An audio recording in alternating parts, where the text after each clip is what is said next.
So this is the final product. Some say this shouldn't be any color, it should be black. They might be true.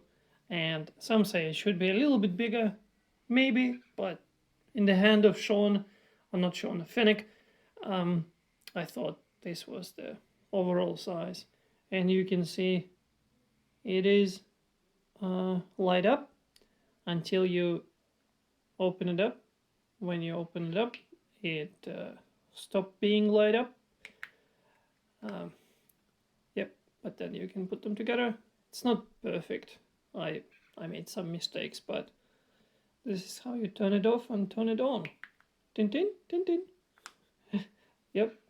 So I can play with that, and it still works. Anyway, very nice small prop. While I was making it, I made a second one. At some point, I made it just for.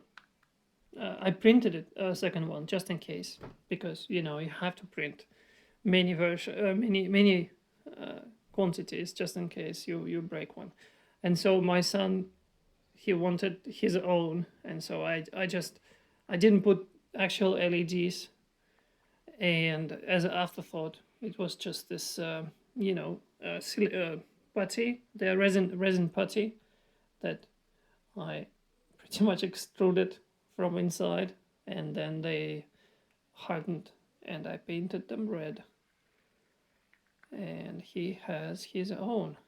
Now this one can be glued together because why not? And he wanted that blue. Now he has his own.